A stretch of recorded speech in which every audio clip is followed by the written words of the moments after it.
Welcome to Afternoon Light, the podcast of the Robert Menzies Institute. In today's second episode in our summer series, you will hear presentations from a conference, Menzies and the British Commonwealth of Nations. The first presentation will be from Lee Rippon on Britain, Australia, the Empire and Prisoner of War Diplomacy, 1939 to 42. The second presentation is from Reynolds on Navigating Imperial Overstretch east of Suez, Menzies and Australian Foreign and Defence Policies 1935 to 65. And the final and third presentation will be from Thompson on Menzies Balancing Act in Southeast Asian Security.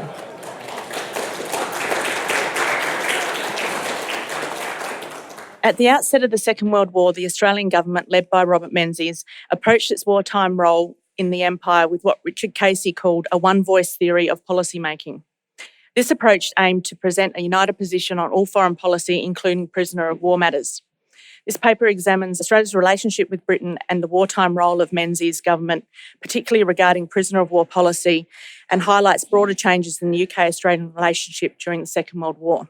Australian Prime Minister Robert Menzies announced on the 3rd of September 1939 that Australia was at war with Germany. His sombre speech suggested that little had changed since 1914. He believed Australia could not remain neutral, not because many Australians had a deep attachment to Britain, but because as a constitutional lawyer, Menzies could not imagine a situation in which the King of the British Empire might be at war and peace with Germany at the same time. The government also felt that most Australians wanted a quick, clear declaration of war, driven somewhat by sentimental ties, but mainly by the belief that as part of the British Empire, Australia had responsibilities. A few days later, Menzies spoke to the Australian people again. One of the real tasks of the government will be to do nothing which will diminish the security of Australia itself, while at the same time enabling Australia to play its part in the security of the Empire as a whole. On the 6th of September, the Australian Parliament was recalled, and Menzies asked for the support of the House in carrying out our responsibilities in relation to this war. He believed that support would be forthcoming because we are all Australians here and we are all British citizens. Menzies did emphasise that he did not seek a muzzled opposition, stating our institutions of Parliament and of liberal thought, free speech and free criticism must go on. However, he was cautious about sending troops overseas. There was no talk about the last man and the last shilling. And though Menzies, with the advice of the Federal Executive Council, called out the Citizens' Force for War Service on the 2nd of September in anticipation of the coming war, once war was declared, Menzies would wait for British assurances that Australia would not be left without defences. This delay caused criticism in the press. On the 26th of September, The Age reported that the federal government had not specifically promised to send expeditionary forces abroad except for the Air Force and had not made unlimited appeals for volunteers. Menzies' response was also published in The Age, stating, "This is not 1914, when there was no real problem of Australian security from attack and when land forces in Europe were the determining factor. People do not adequately realise that in the last war, Russia and Italy and Japan were our allies. In this war, we are up against an enormous problem in which Australia's own security must be attended to." After receiving the security guarantees the government was waiting for, the War Cabinet agreed on the 28th of November to deploy troops to North Africa. The decision was announced in Parliament the following day. The deployment of Australian forces for overseas service was fine. However, Australia, like Britain, lacked adequate foresight about the consequences should the forces be captured. British policy, and by extension Empire policy, concerning prisoners of war was insufficiently developed. While Britain, Australia and the Dominion governments recognised the obligation to comply with the Geneva Convention, the departments responsible for managing prisoners of war relied on practices established during the Great War. Throughout 1940, military forces from across the Empire grew in number. Despite the early successes of Allied forces in North Africa, the number of captured troops continued to rise. Menzies stayed informed about Australia's progress in North Africa. And as prisoner of war numbers increased, the Dominion governments and colonial authorities began to pay closer attention not only to the welfare of their POWs, but also their role in managing enemy prisoners of war. Australia understood that as an independent signatory to the Geneva Convention, it was responsible for the humane treatment and secure detention of enemy prisoners. To ensure that the same approach was employed across the Empire, Britain, Australia and the Dominions needed to foster a sense of unity, a one-voice approach regarding prisoners of war, with Australia's influence being made behind the scenes. especially as German and Italian authorities intended to see Australians as part of the broader British and Dominion forces. Consequently, Australia and the other Dominions adopted British POW policy. Menzies and the War Cabinet also acknowledged their specific duty to protect Australian prisoners of war and the government's broader responsibility to participate in policy decisions concerning POWs. At a War Cabinet meeting in June 1940, the government agreed to a request from Britain received in April that Australia accept and detain POWs captured in North Africa who were being held in camps in Britain. Then in July, following the War Cabinet meeting that discussed, among other issues, prisoners of war, the Australian government informed British authorities that as a result of its discussions, they did not anticipate any disagreement over policy, but also emphasised that they must necessarily retain the right to a final decision in these matters if the interests of Australian prisoners of war are likely to be directly and adversely affected.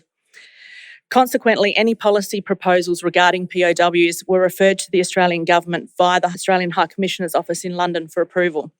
By October 1940, Australia and the other Dominion governments now responsible for detaining prisoners became increasingly worried about the well-being of their captured troops, but they were reluctant to take a lead in POW matters. However, as more Dominion forces were taken prisoner, the governments pressured Britain for greater influence over policies concerning their men in captivity. The level of consultation between Australia and the other Dominion governments and Britain had been somewhat lacking. Improvements would need to be made to meet the demands of current military situation. In an attempt to appease the Dominions, they were invited to send a minister to London to participate in policy decisions. While the meeting with the ministers was successful, direct contact with the Prime Ministers was considered more beneficial. The issue of representation and consultation would remain a challenge, not only in prisoner of war context, but also in the broader war effort. The question of Dominion representation was discussed in the House of Lords on the 16th of October 1940. Believing there was a simple solution, Lord Davis stated, "People cannot understand why it is that representatives of our Dominions do not sit alongside representatives of this country in the Supreme War Council or War Cabinet."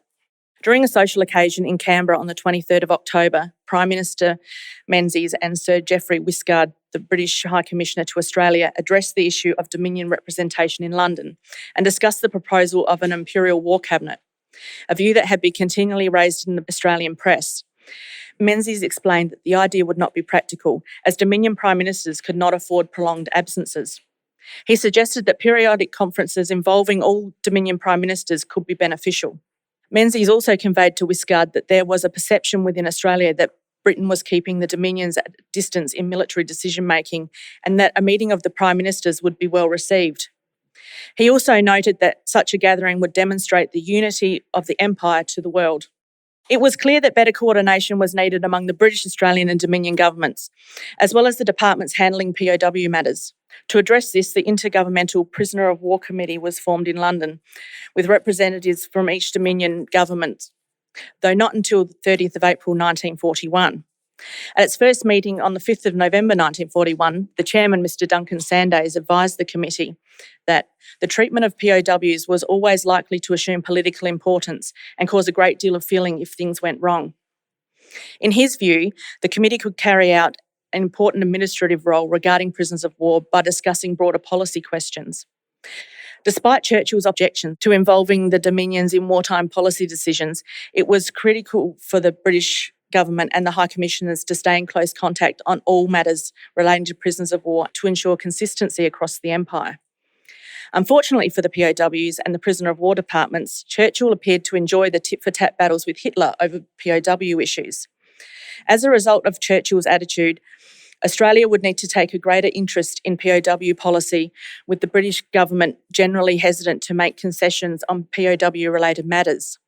This sometimes hindered the effectiveness of the Prisoner of War Committee and impacted Britain's relationship with the Dominions. Once Japan entered the war, Australia would take a back seat in European affairs, reserving its arguments for POW debates involving its prisoners held in Japanese captivity. There were turbulent times in Australian politics in late 1940, which extended into 1941. Menzies won the federal election in September 1940 with a narrow two-seat majority. However, internal conflicts within the party complicated the political landscape. Despite these internal challenges, in early 1940, Menzies recognised the need to raise Australia's defence concerns and urged the British government to strengthen defences in Singapore. He travelled to London via North Africa. However, his mission was faced with difficulties, as Churchill and Roosevelt had previously committed to a beat Hitler first policy, even though the United States had not yet entered the war. This stance hampered Menzies' efforts to convince London of Australia's seemingly precarious position in the Pacific. His observations after meeting with the British War Cabinet revealed that Churchill did not like to be challenged. In his diary entry dated the 14th of April, Menzies expressed discontent regarding the British War Cabinet, whom he described as dumb men, most of whom disagreed with Winston, but none of whom dared say so. This state of affairs is most dangerous. The chiefs of staff are without exception yes men, and a politician runs the services. Winston is a dictator. He cannot be overruled, and his colleagues fear him. The people have set him up as something like less than a god, and his power is therefore terrific. From his observations of the War Cabinet, Menzies realised that a Dominion Prime Minister, even in London, had limited influence over major policy decisions. While in London, Churchill gained his approval for Australia's involvement in the disastrous Greek campaign, claiming it had some reasonable chance of success. The operations in Greece and Crete ended in failure, resulting in many Australians killed, wounded or captured. Menzies later believed he had been misled by British commanders who falsely claimed that the Greek venture had military merit. When Menzies returned to Australia, he would be held to account for his poorly judged diplomatic decision. Upon his return, Menzies faced ongoing conflicts within his party, which led to his reluctant resignation in August 1941. As a result, Arthur Fadden, leader of the Country Party, became Prime Minister. However, he soon lost control of the House. Due to coalition issues, Labor leader John Curtin was sworn in as Prime Minister on 7th of October 1941. David Day states that Australia now had a government with a different approach to the war, with Labor being more willing to take an independent stance compared to its Conservative predecessors. The shift, he says, to an Australia First attitude made the government more open to recognising Australia would have different national interests to those of Britain. However, this view downplays Menzies' role in the war and falsely implies he prioritised the empire over Australia's national interests. I would argue it was mainly the changing circumstances of the war that shaped Australia's attitude, not just the changing government. John Curtin became Prime Minister just 2 months before Japan attacked Pearl Harbor. After Japan entered the war, Curtin's apparent prioritisation of Australia's interests regarding the Japanese threat in the Pacific caused tension with Britain. It risked undermining Churchill's beat Hitler first strategy by diverting the United States' attention from Europe.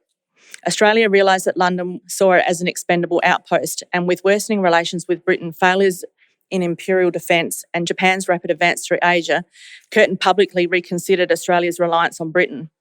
On the 27th of December, the Herald published Curtin's New Year's message titled The Task Ahead. The precisely worded statement was meant to be heard far from Australian shores. It stated, Australia looks to America free of any pangs as to our traditional links or kinship with the United Kingdom. Churchill was in Washington when he learned about Curtin's message.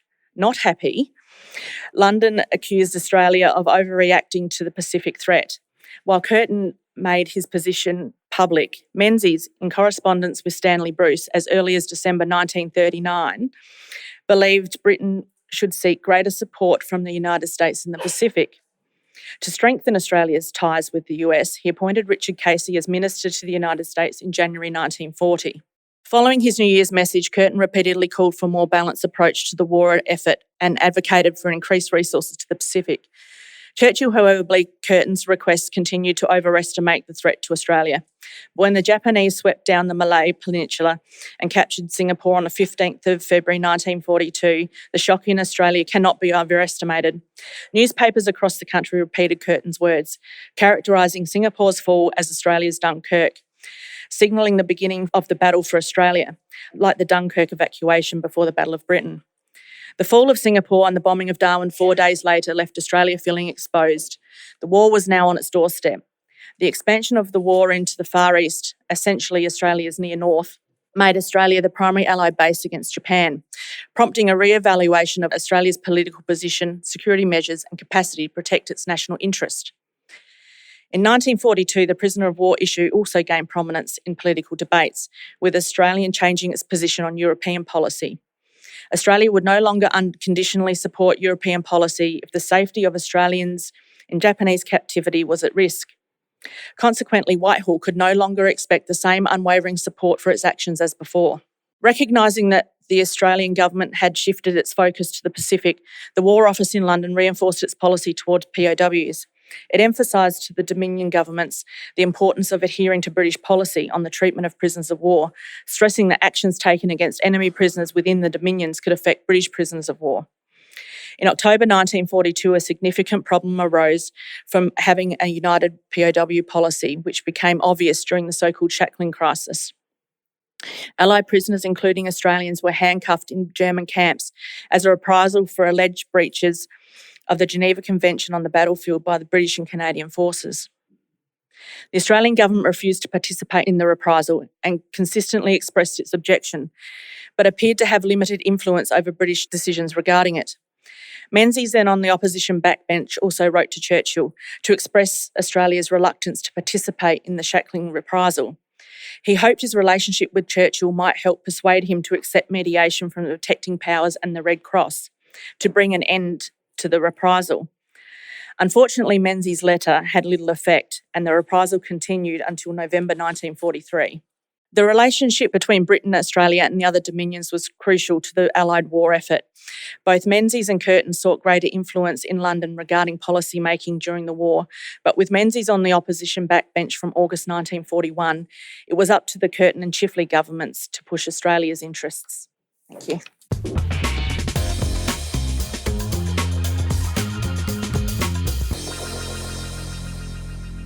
W.J. Hudson, the official historian for DFAT, labelled Menzies guilty of blind loyalty when he supported the British over the Suez affair in 1956.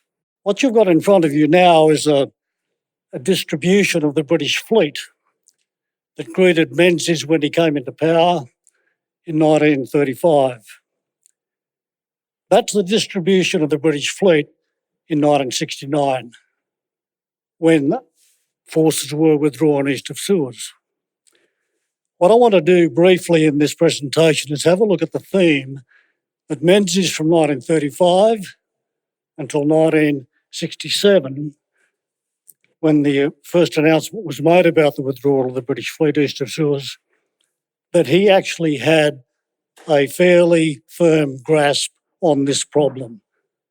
How do you sustain your position east of Suez when you've got so many obstacles in your path?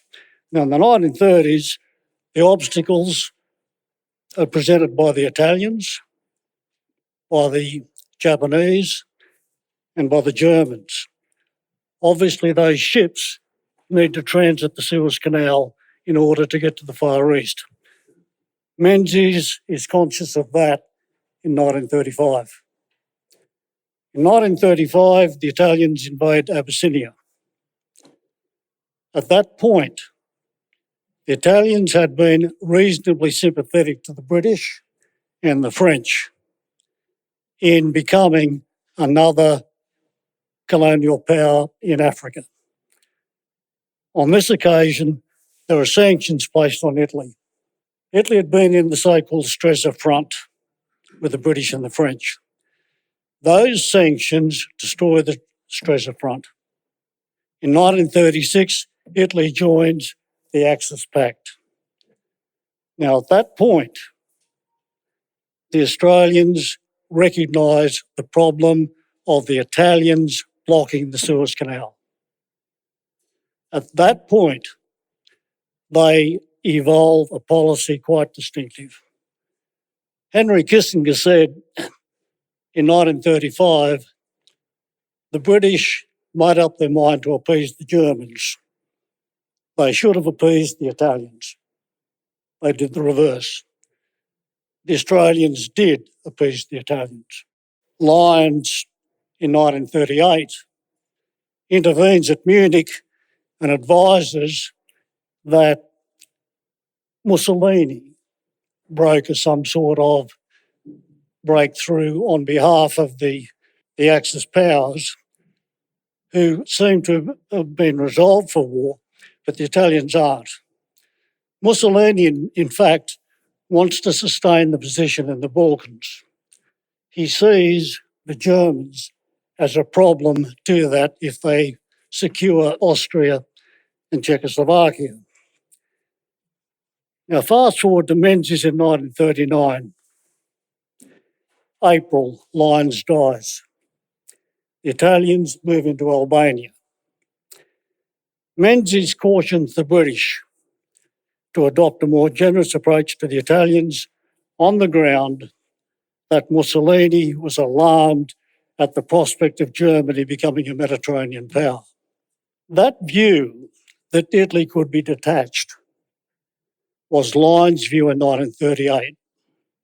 Lyons' view in Czechoslovakia was that the British should stay with the so-called Locarno Treaty, negotiated in 1925, which was a commitment to defend the Rhine, but nothing beyond that. Lyons made it clear in 1938, Locarno is as far as you can go. The Italians, therefore, if they are going to have a position in the Mediterranean, okay, they've had sanctions there and they've left the Stretzer front. You need to roll that back and get the Italians back on side. So where does that put Menzies in 1939 when war starts? Well, Menzies says, well, no one gives a damn about Poland. That's what he says to Bruce in London. No one gives a damn about it. Now, the narrative is that we just follow the British into this war unthinkingly. We don't. They don't give a damn about Poland. They expect the British to hold the canal. The Eastern Mediterranean's the key. 3 divisions are sent. The 6th Division, the 7th Division, the 9th Division. Where they go is a fair indication of the importance of the Suez Canal. The 6th Division goes to Libya. It then goes to Greece. Menzies knew the importance of Greece for 2 reasons. One, when the Italians do come into the war in June 1940, they make a move on Greece. That has to be stopped. On the other hand, the Russians might come into the Balkans. Why would they come in? Well, Hitler's invasion of the West was made possible by a deal with the Russians, the Molotov-Ribbentrop Pact. Menzies' question to the British is, what are the chances that Hitler will stay out of Greece because that's what the Italians want? He'll give them their head. Doesn't want to go south. But what if the Russians do? Now, at that point, Menzies is indicating he's very concerned about the defence of Greece. He knows the strategy, even if David Horner and others have said he wasn't consulted.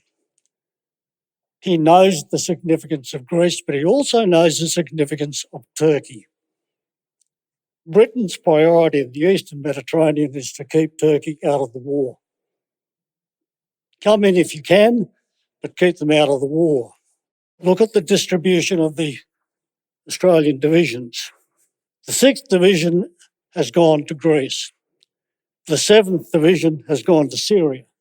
1, to reassure the Turks, but secondly, to get rid of the Vichy French. Menzies, by the way, at the same time, dispatches a cruiser to New Caledonia to make sure the Vichy French don't take power there. The 9th Division to Tobruk to hold a position against the Italians from Libya. That division will stay there in the Middle East for another year. The New Zealanders will stay there for the rest of the war. This is about holding the Eastern Mediterranean. Now I want to go after the war, another part of the narrative. We should have followed the Americans. After all, the Americans had saved us in 1941. Now, that's not true. There was no turning to the United States in 1941, another story. In 1945, the British resumed command in Southeast Asia under Mountbatten. And what you've got there is the map of the so-called ANZAM agreement, Australia, New Zealand and Malaya. This agreement, which was really a key factor in Menzies' attitude to east of Suez after 1945, this agreement was really hatched at the same time as ANZUS. ANZUS for Menzies was built on a foundation of jelly. ANZAM was built on a maritime agreement in a major war. That hatched area shows you the maritime jurisdiction of ANZAM. Now, at the ANZUS agreement, the Australians asked the Americans about maritime defence of the so-called Australia Station. The Australia Station dates back to 1869, where the first ships are allocated to a station, a substation, and they stay there until Federation. After that, the so-called Singapore strategy kicks in. In other words, the defence of Singapore by the British Navy in the event of a war. ANZAM is about getting a commitment to maritime defence. And on this document, you can see what the Americans will concede in the so-called Radford-Collins Agreement. Radford was an American admiral, Collins was an Australian admiral, and the agreement hatched in the Radford-Collins Agreement is that the Americans will only concede the Australians the right to convoy duties, to surveillance, to search and rescue. But there is no major military agreement with the ANZUS. At best, it's a Cold War document. It is not a document for a hot war. Now I want to go to this document, east of Suez into the 60s. The narrative is that Menzies by 1956 is showing blind loyalty to the British. The British, however, in 1956 have a major relationship with the Australians on the development of nuclear submarine propulsion. In 1955, when the British send the strategic reserve to Malaya and we send our troops to Malaya, there's also an agreement to have a production capability for nuclear propulsion for submarines. How do you get that? Well, the British are setting up a reactor in 1955 at Dounreay in northern Scotland. It's called Dido, to develop nuclear fuel. That is the same reactor we have at Lucas Heights, agreed in the same year. What happens after 1955 is the attempt by the Australians to develop their own nuclear propulsion. And in 1963, John Gorton announces the development of a submarine capability for the Australian Navy. We had not had submarines since World War I. Why do we do that in 1963? The promise will be that Polaris may go east of Suez. This is the American agreement to sell the missile to the British. But the British themselves want Polaris to go east of Suez, which in 1963 the British acquire from the United States. But going east of Suez, they will be based in part on Fremantle. Now, this is 1967, this document, but the idea that they'll do this is in 1965. In 1965, an agreement is reached by which Australian submarines will be converted from Oberons, conventional, to nuclear propulsion. They'll be phased in. Core B is the reactor type that will be put into that submarine. Core B has been developed at Dounreay by Rolls-Royce. This idea, Scott Morrison put out the idea, we're going to go back to this agreement, was hatched for AUKUS with the Americans in the early 1960s. The British did not agree in the way that he describes that. The British had their own nuclear reactor, the Core B. It is to be put into a future generation of attack class submarines, SSNs. We are going to convert them over from conventional class to nuclear power at some point. The person who developed that idea with Menzies' support was John Gorton, Minister for the Navy. He will later develop an Australian Dounreay facility like the one in Britain at Jervis Bay. That's in 1969. Jervis Bay is hatched in 1958. Jervis Bay will have a reactor built on the work for the materials test reactor at Lucas Heights in 1955. In other words, projecting power east of Suez now has a naval dimension, except it's on submarines. Menzies, to wrap this talk up, has evolved over three distinct phases. East of Suez, battleships, air power going into the 1950s. And have a look at what happens in the 1950s. Nuclear tests, 1952. At the same time, we're going to have an Atomic Energy Commission. He sets it up. But unlike the AUKUS deal now, we will have the full nuclear fuel cycle, not just power. You don't win the election just by saying it's about power. It's about enrichment. It's about non-proliferation. It's about overseas partnerships. It's about the capacity to propel your own submarines. Our diplomats in the 1960s talk about non-explosive military applications of nuclear power as a legitimate development under the Non-Proliferation Treaty. Non-explosive means we won't have the bomb. We will have propulsion. And the Americans will not agree with us about that. So that's a major difference of opinion then between the British, the Americans, and we are sticking with the British. It is no accident that AUKUS Phase 2 is a British submarine. The fuel, a reactor, is Phase 3 or Core 3. It was Core 1 or Core B in the 1960s. We have been tracking a maritime capability using submarines since 1963. We were planning on the technology in 1955.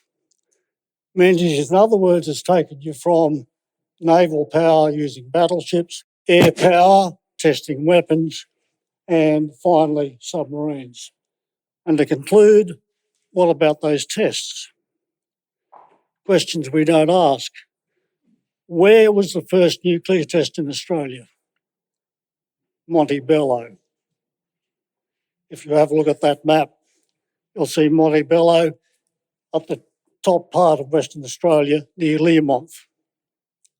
The last major test in 1956 is also at Montebello, except the test in 1956 comes in at over 60 kilotons, 4 times the device let off at Hiroshima. It is a step towards thermonuclear weapons. Lithium, tritium is used to boost that blast. That's why it's so powerful. And why would we want to test nuclear weapons in Western Australia? Well, there's a reason we have submarines in the Indian Ocean. Mountbatten was very close to Menzies on this. We must cover India. India might have left the formal empire, but it's part of the Stirling area, and most importantly, India is a key ally potentially in the Indian Ocean. If you have a look at that map, you will see some circles.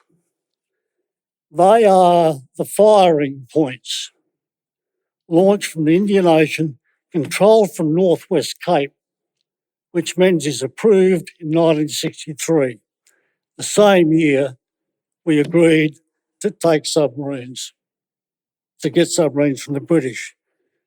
From point B, you can hit Moscow. From point C, you can hit Beijing. These are controlled, these submarines, Polaris submarines, British Polaris submarines from Northwest Cape, which comes online in 1967, the year of the so-called withdrawal east of Suez. You also have at the centre of that map a place called Ghan, which is an air base. It's a staging base of the British in the 1960s. Ghan is where long-range strike bombers will be based to cover the Indian Ocean and, most importantly, to cover the Polaris fleet, along with attack-class submarines which will support them. In order to cover those, you need long-range strike aircraft. The British call theirs the TSR-2, and they try to sell that to Menzies. The Americans call it the F-111. The F-111 was a long-range strike bomber, which is, in its operational requirements, carries thermonuclear weapons. Menzies says in 1957 that Australia does not need thermonuclear weapons. I've already tested in 1956 light elements in a thermonuclear step to boost it in 1956. But why would you want a thermonuclear weapon on a plane in the central Indian Ocean? You can hit submarines with thermonuclear weapons, detonating them under the water. The first test and the last test at Montebello were under the water. And with a thermonuclear device, you can take out submarines for a couple of 100 kilometres. Wrap it up? Yeah. Okay. So what I'm saying about Menzies, if you have a look at that map in the 1960s, he's east of Suez. Ghan, Northwest Cape, submarines, F-111, which was the equivalent of the TSR-2. We're back in Singapore, the five-power defence agreement. We're still there. We're not in Manus Island, although we now have an agreement. Manus Island was going to be a key Air Force base covering the East Coast. And also, around the island, we were going to cover Antarctica. We learnt one lesson from the 1980s. Nuclear submarines in the Southern Oceans make sense. AUKUS 1 may not make sense if you're hitting China. AUKUS 2 makes sense if you want to cover the entire subpolar route on a denial capability. That map is an all-around defence, but it stops at the equator. He has no plans for attacking China. In fact, he's developing an economic relationship with China. Manus Island, the Americans wanted in 1946. The Australian government refused a joint arrangement with the Americans unless the British could be brought in. The Americans refused that. The Americans will not have the British in ANZUS. Therefore, we'll have ANZAM, and at some point we'll have Manus Island. The trouble is Menzies cannot guarantee that because the Americans will not support Menzies' claims to New Guinea, including Western New Guinea, in the early 1960s. And Garfield Barwick says we have to give up our claim on New Guinea under the trusteeship provisions. The Indonesians will have it, but that's another story. Thank you.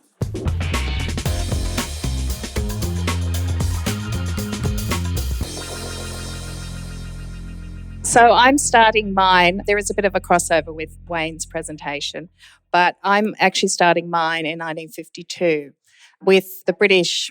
ANZUS has already been created in 1951 between Australia, New Zealand and the United States. And the British position on this is that Churchill's quite disturbed by ANZUS planning in the Pacific. For the British, they of course still have Pacific Island possessions. They also have Hong Kong, they have Malaya and Singapore. Singapore is strategically extremely important for the British. They have their main base in the Singapore base, which they had returned to after the Second World War. And they had responsibility for the protection of Malaya. Malaya's back being a British colony immediately after the Second World War. And they feel excluded. The British feel excluded from planning that affects British territories with this creation of ANZUS. The US, on the other hand, doesn't want the British to be involved in ANZUS. They're concerned that if they draw the British into ANZUS, that the French will also demand equal treatment. And that's one of the reasons they're certainly not interested in expanding out to the French, even though by this stage they are financially supporting the French role in battle against the Viet Minh in Vietnam. The United States are actually bankrolling the French in their military campaign in the First Indochina War. They're still very sensitive about being drawn into Southeast Asian security commitments, hence the fact that they're bankrolling the French and they're not actually getting involved. In 1954, the French make an appeal to the Americans to become involved in their war against the Viet Minh, but the British are very much against themselves being involved in Indochina, so are the Americans. But the big thing for the Americans is that any expansion of ANZUS would then expect the United States commitments to Hong Kong, Indochina and Malaya. And so by keeping the French and the British out of any sort of joint security apparatus, it limits the United States being drawn into having to protect these colonial possessions that the French and that the British have. They're also concerned about communist propaganda. And the United States at this time in the early 1960s, 50s, are very concerned about this impression of neo-colonialism and this idea of Western powers dominating. And I've got a quote here. This is a quote from US documents saying, concerned about Western powers dominating the East. And so this is their position on not, wanting to keep the British very much out of ANZUS. Australia and New Zealand's position at this time, when Churchill's sounding a bit peeved about not wanting to be involved, is that in particular the New Zealanders start to become concerned about pressure from the British over ANZUS. Menzies himself backs the United States position, and he feels that it is unwise for Britain to join ANZUS. Menzies' hope at this time is that a 5-power liaison group, which has also been set up, that does include the British and the French, it's Britain, France, the United States, Australia and New Zealand. This 5-power liaison group for Southeast Asia defence would give Britain a satisfactory substitute to not being part of ANZUS. And Menzies and Holland is the New Zealand Prime Minister at the time, they suggest to Churchill that a relationship between ANZUS and ANZAM be established. And I have to thank Wayne for raising the subject of ANZAM, so I don't need to explain what that is, but it's very much about the sphere of influence in security sphere of influence in the area of Malaya and Australia and New Zealand. And by elevating a relationship between ANZUS and ANZAM, ANZUS keeps the British fully informed, and so then this becomes a de facto relationship where the British can actually be part of ANZUS conversations, but not actually be a member of ANZUS, which, of course, the Americans are very much opposed to. And so Menzies, it's suggested by Menzies that the process goes along in 3 stages. The first stage is that they strengthen ANZAM, and there's the similar map that Wayne had on his slides of the ANZAM strategic area. Then it moves on to a liaison system at a high level between ANZUS and ANZAM. And Menzies, it's a quote I have from a conversation that Menzies had with the Americans, which is that the planning performed separately by ANZUS and ANZAM organisations should fall within the hands of a joint ANZUS-ANZAM committee. And so, as I said, this is the way that Menzies is seeing as a way to include the British without actually putting the Americans offside over the American position on British exclusion from the ANZUS organisation. It's then, however, by 1954, we see the beginning of the SEATO, the Southeast Asia Treaty Organisation. And so this idea of elevating ANZAM along with ANZUS is sort of overtaken by the beginning of SEATO, which of course Britain becomes a member of SEATO along with Australia, New Zealand, the United States, France, and also Pakistan, Thailand, and the Philippines. And SEATO it had its origins for the discussions about the creation of SEATO happened during the Geneva conferences on Indochina, and it started with Anglo-American conversations over the creation of a security apparatus for Southeast Asia. It was hastily put together. The Americans were adamant that the finalisation of SEATO, the agreement would happen before the final Geneva agreements were signed at the Geneva conferences. So there was quite a lot of haste on the behalf of the Americans, which didn't really put SEATO off on a very good footing because SEATO, hastily gathered together. Only 2 Southeast Asian nations countries were members of SEATO, and there were a number of compromises. The British actually wanted SEATO to be a wider organisation than what it actually turned out to be. And SEATO didn't produce what the Australians had wanted out of SEATO, which was access to American military planning. And in March 1955, Australia believed an agreement on military planning between ANZUS and the UK could be used under the cover of SEATO. They'd moved on from this idea of having elevating AUKUS with ANZAM, and they thought that they could actually use SEATO as a cover for having 4-power talks between the United States, Australia, Britain and New Zealand. The United States is not very keen about this. They don't agree with it because they're concerned that any sort of 4-power internal conversations between the 4 English-speaking members of SEATO would extract force commitments to Malaya, US force commitments to Malaya, and they were also very much concerned about the Asian members of SEATO. They were concerned that this would look like there would be an inner circle within SEATO, which would essentially be the Western members, and then there would be an outer circle that would include the Asian members of SEATO. So they were very much not interested at all in this proposal that the 4 of them would get together. But then by April 1958, Australia approaches the United States again and to talk about the possibility of 4-power talks between the British, including the British and the ANZUS group. And Eisenhower at this stage doesn't object as long as the discussions don't undermine SEATO, and they're also held in the strictest secrecy because he's extremely concerned about the Asian members of SEATO, and he's also still very sensitive about this idea of a Western neo-colonial tag, and he's also concerned about it looking like that these 4 English-speaking members are ganging up and becoming actually a white man's club in Asia. But the US is also very mindful about Australia maintaining their Commonwealth ties And they're very concerned that Australia maintains their ties with the UK. The United States is also very concerned that the British maintain their own presence in Southeast Asia defence, in particular the position of the Singapore base, their British base at Singapore. So this is what starts to happen.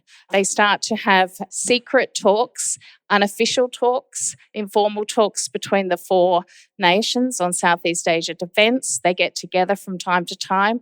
One notable time when they gathered together to have quite serious discussions was the beginning of the confrontation between Indonesia and Malaysia, the Konfrontasi conflict, in which Britain had to send troops to North Borneo because of their defence treaty with Malaysia, the Anglo-Malaysian Defence Treaty, and in which Australia and New Zealand also sent forces. The United States was part of what was our quadripartite talks over the beginning of that, also out of concern that they didn't have to be dragged into that conflict because, of course, this is also, the confrontation happens just before, a few years before the United States send their military forces to the war in Vietnam.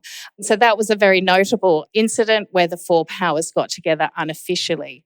Meanwhile, in SEATO, the Thais and the Filipinos are very much aware that the English-speaking members of SEATO are having a little sideline chinwags from time to time, and they're not happy about it. And they become very disillusioned with this. The continuation of informal four-power discussions leads to a British proposal in early 1966 to formalise the arrangement.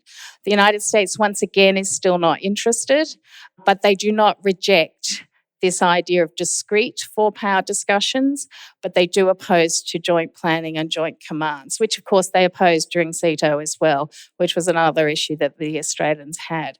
And so I think that the point of my presentation that I'm giving today is to look at, while Australia formally entered into a tripartite agreement through the ANZUS Treaty in which Britain was left out, Australia had no intentions of leaving Britain out of discussions over Southeast Asia defence, and certainly was very keen to maintain it, as were the British as well. One of the big sticking points were the Americans, but they're also walking on a little bit of a tightrope because they also want to maintain Commonwealth input in Southeast Asian defence during this period. That's it for this week's episode of Afternoon Light, the podcast of the Robert Menzies Institute. Please make sure to subscribe and catch up on our latest online content on our website or on Twitter, LinkedIn or Facebook.